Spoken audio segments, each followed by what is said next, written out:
한동훈 비대위원장이 취임 한 달을 맞이했죠. 성적표는 어떨까요? 각종 최신 여론조사 결과들 집대성했습니다. 저희 돌직구쇼의 자랑이죠. 대형 미디어월에서 앵커가 직접 브리핑해드리겠습니다. 저와 함께 이동하시죠.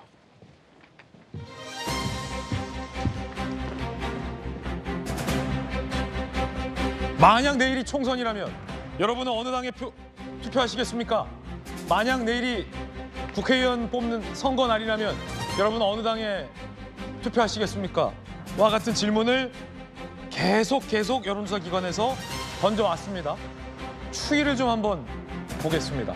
만약 내일이 총선이라면 민주당에게 투표하겠다, 그리고 국민의힘에게 투표하겠다라는 이 응답률의 변화 추이를 보자는 건데요. 2023년 작년 10월부터 이 물음으로 똑같은 여론조사가 실시됐습니다. 한동훈이 없을 때, 그리고 한동훈 비대위원장이 취임한 한 달 사이에 과연 각 당이 얻은 나는 당신 당을 뽑겠다 라는 이 선택의 변화. 민주당은 변화가 없습니다. 42, 42, 43. 그런데 국민의힘은 한동훈이 없을 때는 33, 33. 한동훈 비대위원장의 임기 한 달 동안 국민의힘에 투표하겠다라는 응답률이 6%포인트가 올랐습니다. 쭉 40대 39로 오차 범위 내에 승부를 예상할 수 없는 접전 양상까지 바꿔놨다라는 겁니다. 이른바 이 기사는 한동훈 효과다라고 이 여론조사 변화를 진단하고 분석하고 있습니다. 김영주 의원님. 네. 한동훈 효과 맞습니까? 한동훈 효과라고 봐야 되겠죠. 또 어떻게 보면은 아주 우연찮은 부분인데 어떤 그런 갈등들이 오히려 더 민주당으로 하여금 이제 기운을 떨어뜨리는 그런 결과들이 나왔고, 트렌드가 중요하지 않겠습니까? 민주당은 거의 말하자면 총선이 가까우면서 당이 결집되는데 결집률이 굉장히 낮아요.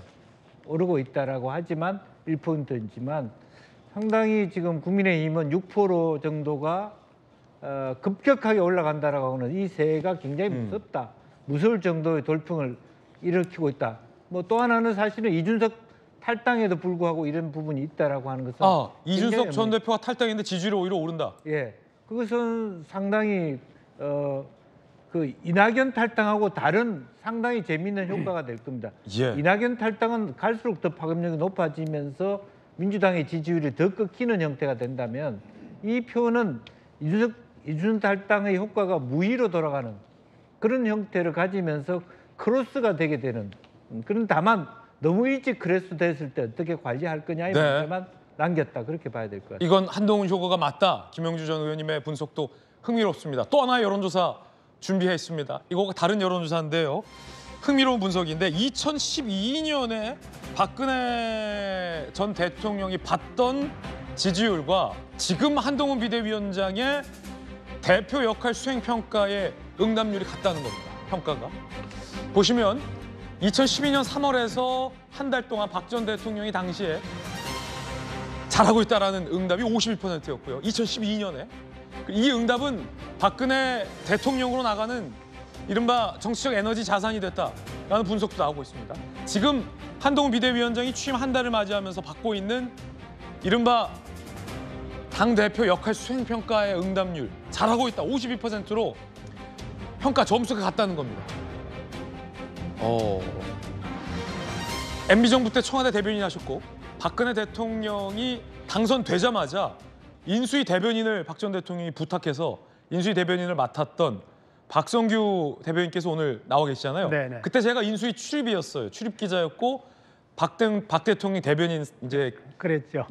취재원으로 만났던 사이인데 세월이 많이 흘렀는데 52대 52 잘하고 있다는 평가가 점수가 같다. 이거 어떻게 분석하십니까? 네, 박근혜 대표의 당시의 52보다 지금 한동훈 비대위원장의 52가 사실은 더 크다고 봐야죠. 수치상 같은데, 왜냐하면은 박근혜 대표는 저 당시에 이명박 정부에서 새로이 당을 책임지게 된 입장에서 받은 그런 표인데, 그 이전에 정치 과정이 쭉 있었잖아요. 우리나라의 일종의 팬덤 정치를 부른 그런 노무현 전 대통령도 있지만은 이쪽 국민의힘 진영에서 보면은 가장 강력한 팬덤 정치를 했던 분이 박근혜 전 대통령인데, 그 대표 시절에 저 52%에는 그 단단했던 팬덤이 기초가 돼 있는 52%라고 봐야 되거든요. 근데 한동훈 비대위원장은 이제 한 달이거든요. 무서운 기세죠. 대단히 무서운 기세고 엄청난 자산이 될 수 있는 것이고요. 그리고 이거는 우리말로 쉽게 얘기하면 한동훈 비대위원장이 지금 행하고 있는 조치들이나 비대위원장으로서의 행보에 대해서 본인이 생각하고 있는 마음이 전달이 되고 있다는 거거든요. 국민들에게 전달이 되고 있고 국민은 그 마음이 그거 맞는 거야. 저 사람 하는 거 괜찮아고 인정을 해주는 것이고요. 불과 일주일 전만 하더라도 윤 대통령과 갈등 사이에서 저게 어떻게 될 건가? 어떤 사람들은 한동훈이 내쳐질 수밖에 없을 것이다. 당이 지리멸렬하게 될 것이다. 이런 주장들이 많았는데 그걸 딛고 지금 52%를 갔다고 하는 것은 한동훈 비대위원장한테도 고무적인 일이지만은 다른 한 사람 한 측의 고무적인 일이 될 수 있어요. 뭐냐면은 이번에 선거를 앞두고 아시다시피 청와대에서 정부에서 이번에 선거 나가보겠다고 나온 분들이 굉장히 많아요. 용산 출신, 뭐 행정관 출신의 도전자들. 이른바 용핵관이라고 부르는 이 사람들은 어쨌거나 나오면서 대통령의 영향력을 어느 정도 기대를 했습니다. 그리고 그런 사람들의 곁에서 나도 이번에 한번 나가서 한번 뛰어봐야 되겠는데 그런데 그런 용산의 영향력을 내가 뚫고 나갈 그런 조건이 될까 힘이 있을까 이런 노심초사하고 걱정하던 사람들 입장에서는 이제 괜찮겠구나. 한동훈 비대위원장이 저렇게 본인의 그립을 가지고 선거를 진두지휘하게 되면은 이거 공정 경선이 될 수 있겠다. 이런 의도를 가지고 뛰어들 가능성이 대단히 높아졌다고 봐야죠. 그렇게 본다면은 이번 선거에 아까 그 포석이라고 하는 것과 관련지어서 앞으로 공천 과정도 잘 지켜봐야 되겠지만은 많은 사람들은 대통령과 그 한동훈 비대위원장 사이의 갈등이 재현될 가능성이 대단히 높다 하는 기계적인 전망들 하고 있지만은 기계적인 전망을 넘어서 저는 그보다는 공정 경선이 이루어질 가능성이 조금 더 높아졌다. 이런 쪽으로 좀 보고 있습니다. 박근혜 대통령 탄생하자마자 인수위 대변인을 이끄시면서 당시에 출입 기자들이 엄청 많았었잖아요. 그랬죠. 그때 그 많은 출입 기자 중에서 그 채널A 김진 기자는 어땠습니까? 그때 지금처럼 앵커를 할 것 같았으면 제가 조금 더 신경 써서 좀 관리를 했을 건데. 농담입니다. 아닙니다. 그 대변인들의 입장에서는 말이죠. 어느 시기든지 기자들과 만날 때 정말로 힘을 얻거든요. 힘을 얻는 게 뭐냐면은 기자의 역할이 대변인이 얘기하는 것들을 봐서 쓰는 역할도 하지만은 대변인들이 확인하지 못하는 당에서 인식하지 못하는 많은 문제들을 알려주고 깨우쳐주는 역할이에요. 김진 기자는 그런 기자 중에 아주 핵심이었습니다.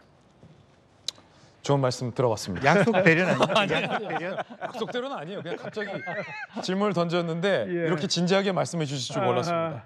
제가 한마디만 더 붙이고 김영주 의원님.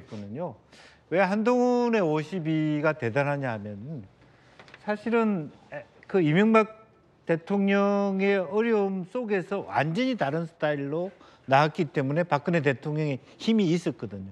자기 팬덤도 팬덤이지만 그런 게 그 필요했던 시기에 전혀 다른 스타일의 혁신을 했기 때문에 했는데 한동훈 비대위원장은 처음부터 비대위원장 될 때 아바타 아니냐, 말해 키즈 아니냐, 그 변별력이 없는데 자기 스스로 변별력을 만들었다는 데 의미가 있고 다만 우리가 봐야 될 게 이쪽 진영이에요.